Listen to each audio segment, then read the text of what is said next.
July সনদটা basically কি, এটা হচ্ছে আপনার রিফর্ম প্রোগ্রাম, তাই তো, সংস্কারের যে কর্মসূচি সেটা, এইটার একটা মুখবন্ধ দিয়েছে, শেষে আবার কিছু অঙ্গীকারের কথা বলেছে।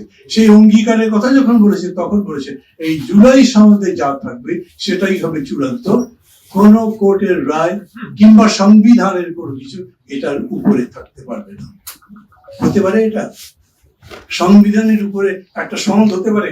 আমরা 20টা পার্টি মিলে বসে একটা বানিয়ে দিলাম এবং বললাম যে এটা সংবিধানের উপর থাকবে, তাই সম্ভব? অপোজ করেছি। কি বলবেন এখন? এখন এই সংবিধানের বিতর্ক আপনারা অনেকে এরকম মনেই করতে পারেন আজকে সংবিধানকে কেন সামনে নিয়ে আসছে, এটা কি সংস্কারের বিকল্প? না, হবার কথা নয়, কিন্তু সংবিধানকে বাইপাস করে, সংবিধানকে অস্বীকার করে কি সংস্কার করতে পারবেন? আপনি তো সংসদীয় গণতন্ত্র এগ্রি করছেন না, কি করছেন না? আপনি কি বৈপ্লবিক সরকার করেছেন? করেননি তো। বৈপ্লবিক সরকার করতে চান, আবার করতে পারবেন, পারলে করেন, তাহলে এই সংসদীয় এক্সারসাইজে যাওয়ার তো দরকারই নেই। আমি যদি পারি তাহলে থাকবো, না পারে থাকবো, আমি যে পথে ঠিক মনে করি সেই পথে থাকবো, কিন্তু এইখানে ঢাক ঢাক গুড়গুড় করবার কোনো জায়গা নেই। এখানে কিছু লুকে রেখে যে গুপ্ত রাজনীতির মতো কিছু রেখে দেবো, কিছু প্রকাশ করবো, এরকম করে করবার সুযোগ নেই। আপনাকে তো বলতে হবে আপনি কি করতে চান, পিয়ার মানেন না মানেন না। এবং তারপরে ধরেন সবাই তো মানছেন, এত স্পষ্ট। আপনারা কেউ মনে করেন যে পিয়ার নিয়ে যে বিতর্ক সেটা এখন নিষ্পত্তি হতে পারে, সবাই মিলে এক জায়গায় আসতে পারে? আসবে না। না যদি আসে তাহলে কি করবেন? আমি তো পিয়ার একটা বললাম, এটা গণপরিষদ হওয়া উচিত, সেই জন্য তো বিতর্ক আছে। 10 বছরে প্রধানমন্ত্রীর দায়িত্ব, কিন্তু তার সাথে সাথে আবার কন্ডিশনাল আছে, যে সমস্ত সাংবিধানিক পদ আছে, যেই সমস্ত গুরুত্বপূর্ণ পদ আছে, সেই জায়গার অ্যাপয়েন্টমেন্ট কে দেবে? ওরা বলছে এক্সিকিউটিভ, মানে প্রধানমন্ত্রী। আমরা বলছি না, এক্সিকিউটিভটা এটা দেবে একটা মানে পরিষদের তৈরি করে, একটা কাউন্সিল তৈরি করে তার মধ্যে দেওয়া। এগুলোর তো নিষ্পত্তি হয়নি, কিরকম করে নিষ্পত্তি হবে সেটা বলে। এইটা প্রফেসর যখন বলেই দিয়েছে যখন ঐক্যবদ্ধ হবে সে ঐক্যবদ্ধের ভিত্তিতে করবো, ঐক্যবদ্ধ যদি না হয় তাহলে ওটা আপাতত রেখে দেবো, পরে আপনারা পরবর্তীতে যারা যা আসবে তারা ঠিক করবে। আমি আবার জিজ্ঞেস করি, আচ্ছা কি মনে করেন, যদি বলতে পারবেন এরকম করে, আমিও বলতে পারবো না, কারণ কারোর মুখে ক্যাম্পেইন তো করবো না, ভোট তো হবে। সবাই তো বলছে যে, বিশেষ করে সর্বশেষ বক্তা যিনি বললেন যে ভোটে তারা বিশ্বাস করে, এই ভোটের কি বিকল্প আছে কোনো? এই ভোট সমস্ত সমস্যার সমাধান করবে এই কথা যিনি বলেন তিনি ভুল করেন। এতগুলো বছর এতগুলো ভোট হলো, সেই ভোট আমাদের সব সমস্যার সমাধান তো দূরের কথা, বেশিরভাগ সমস্যা তো সমাধান করেই। মানে ভোট মানেই সব সমস্যার সমাধান, সে কথা কেউ বলছে না। কিন্তু আজকে এই ফ্যাসিবাদের আবর্ত থেকে বেরোয়ার জন্য আপনার কাছে ভোটের তো বিকল্প নাই। আপনি বলবেন এমন একটা ভোট চাই যে ভোট আমাদের সবার কাছে গ্রহণযোগ্য হয়, যে ভোটটা গুণ সম্পন্ন নয়, মান সম্পন্ন নয়, যেই ভোটের পরে নতুন আবার বিতর্ক তৈরি হয়, সেই রকম একটা ভোট করতে হবে, তাই তো? সেই ভোট কিরকম করে হবে? সেই ভোট হওয়ার জন্য আমরা যারা যারা মনে করছি যে সংবিধানের মধ্যে সেই পরিবর্তন আনলেই কেবল সেরকম হবে, কিন্তু বাস্তব কি দেখছেন? লাশ তুলে পড়ে ফেলা হচ্ছে। চট্টগ্রাম বিশ্ববিদ্যালয়ের প্রো ভিসি এবং প্রক্টর সারাদিন ধরে ফেসবুকে স্ট্যাটাস দিচ্ছে, আমরা মার খাচ্ছি, আমাদের ছাত্ররা মারা যাচ্ছে। ভোট হয়েছিল, সেই ভোটে ওই প্রশ্ন উঠতে পারত, কিন্তু এলএফও প্রেসিডেন্ট মানে তখনকার সরকার ঘোষণা করেছিল সেই লিগ্যাল ফ্রেমওয়ার্কের আন্ডারে ভোট হয়েছিল, কোন লিখিত বিষয় ছিল না, কোন রকম সই ছিল না, কেউ বলে নাই, অঙ্গীকার করে নাই যে জেতার পরে এটা করবো। তা যদি হয় তাহলে আবার দেশ স্বাধীন হয়ে যায় নাকি? তা যদি হয় তাহলে এত বড় গণহত্যা হয় নাকি?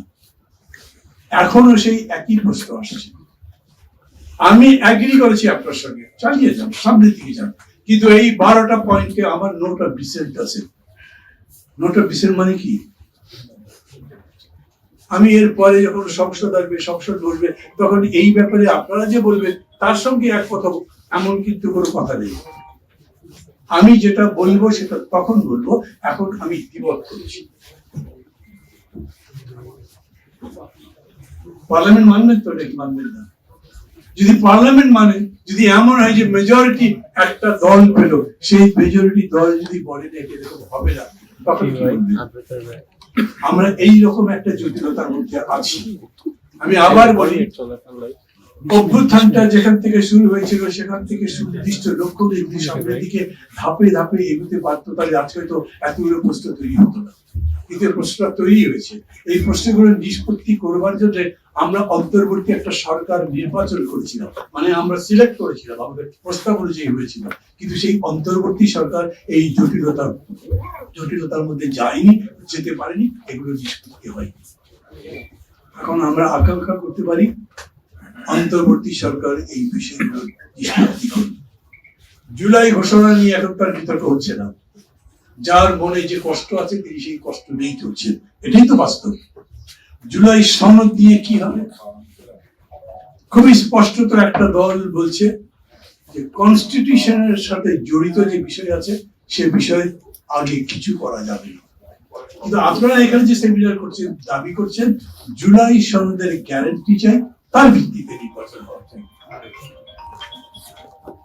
এখন আপনারা আমার কাছে যদি মনে করেন যে এই বিতর্ক বা এই সমস্যার আমি কোনো সমাধান দিতে পারবো, আমি কিভাবে পারবো? আমার কথাই তো চলবে না। যদি বিএনপি আসতো, জামাত আসতো, তারা যদি বলতো সেটা একটা ওয়েট ক্যারি করতে পারতো, আমার কথাই তো সেটা ক্যারি করবে না। যদি এরকম বলেন, আপনি মাহমুদুর রহমান মান্না খুব টকশো করে বেড়ান, সব জায়গায় বক্তৃতা করে বেড়ান, বলেন যে জুলাই সনদ ছাড়া ভোট হবে না, আমি সেই কথা বলতে রাজি হব, কিন্তু আমি কোনো রুকাওয়াট হব না।